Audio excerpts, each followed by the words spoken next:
You're tuning into Black and White Sports on YouTube. The no-holds-barred truth on sports. The main event starts now.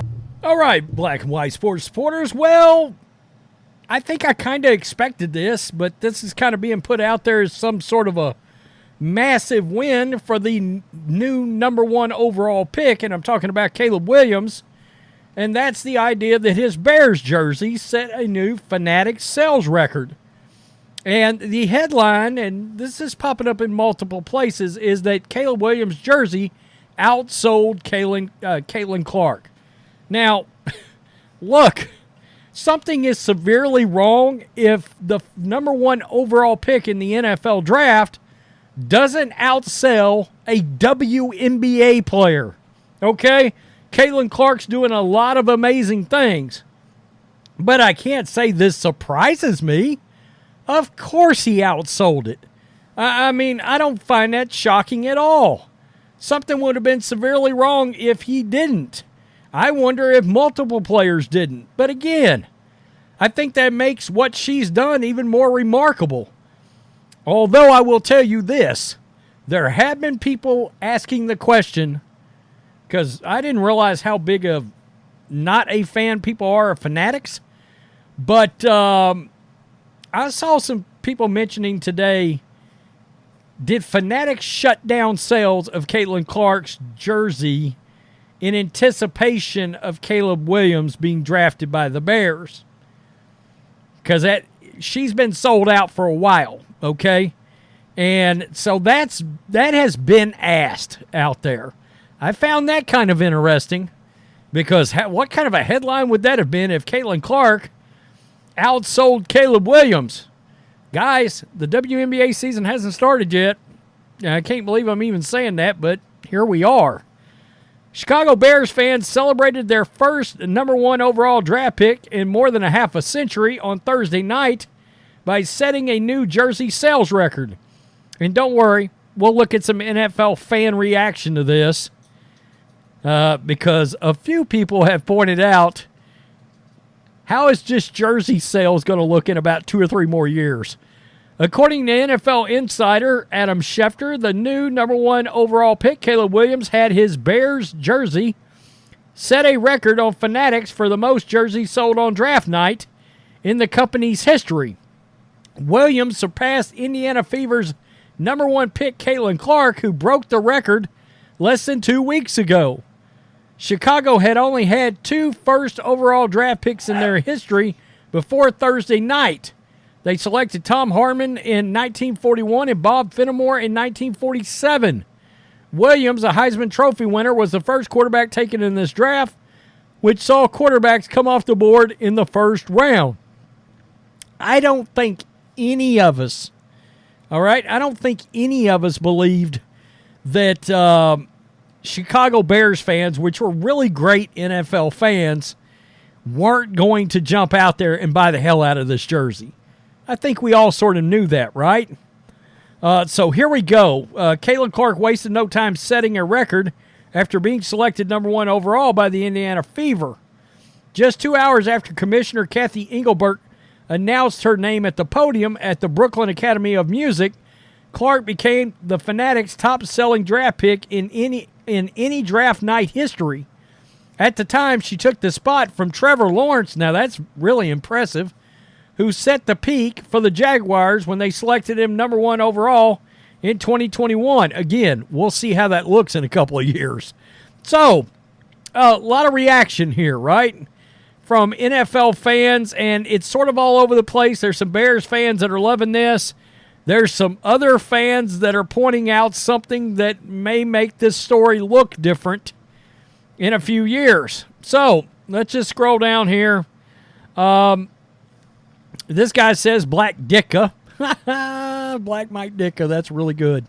I ain't going to lie, the Bears had the best draft hat. I'm pissed they sold out. I see a lot of Clark in Caleb. That's funny. That's really funny. Would much rather have a Rome Odunze jersey than a Caleb Williams. I got to agree with that. Biggest Chicago athlete since Jordan? Really? Derrick Rose?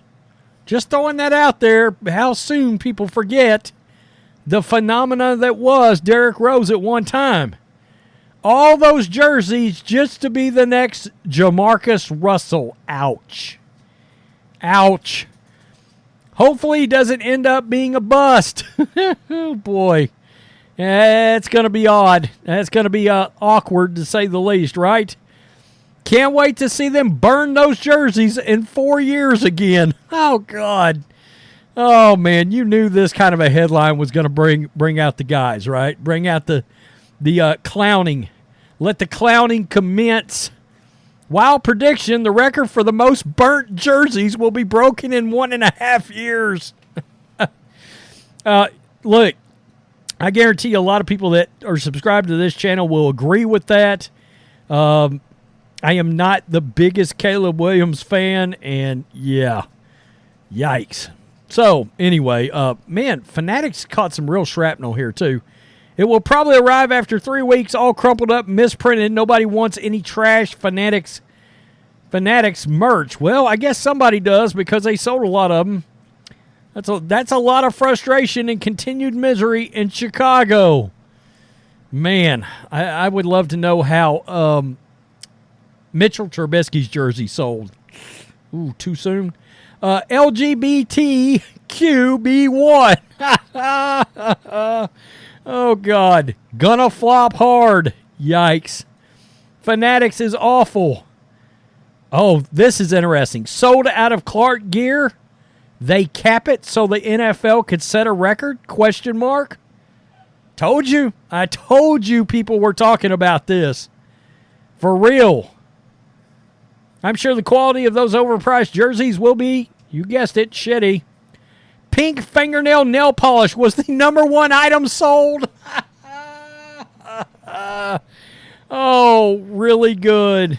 That's really good.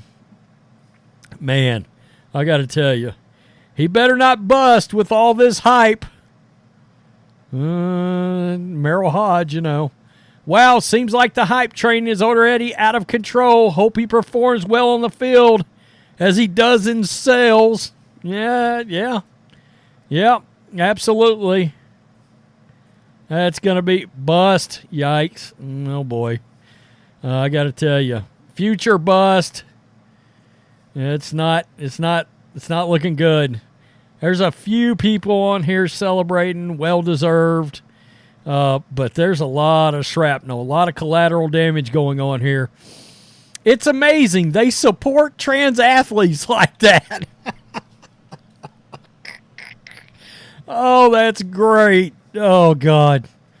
NFL fans can be the best. Hopefully he doesn't end up being a bust. This is the guy wearing pink fingernails and lipstick? ? Interesting. Y'all know he's going to suck, right? ? What a waste of money. Man. Got to tell you, yeah. It's going to be interesting to see how this plays out.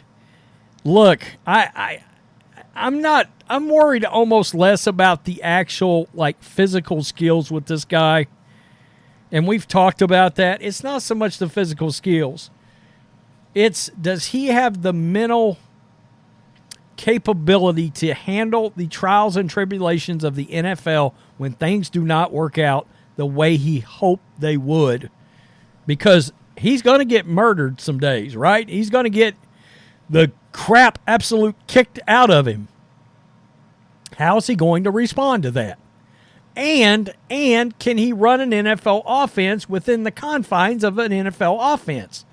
In other words, look, all of the ad-lib play breakdown stuff is great, but the fact is Patrick Mahomes can still throw darts from the pocket consistently if he has to. And he's got 3 rings because of it. And I'm bringing him up because, look, that was the big comp everybody tried to use. Anyway, this doesn't surprise me. I mean, we're talking about a WNBA player versus an NFL player. It should have broke the record. But I got to tell you, what's more impressive? Caitlin Clark breaking Trevor Lawrence's record? Or Caleb breaking Caitlin Clark's? I think it's Clark's breaking Trevor Lawrence, because we're talking about a WNBA player in a league that nobody has watched that has come in and blew that jersey up over an NFL number 1 overall draft pick. That's impressive. Peace. I'm out. Till next time. Thanks for watching the show. Be sure to like, comment, and subscribe. Be sure to tune in next time on Black and White Sports.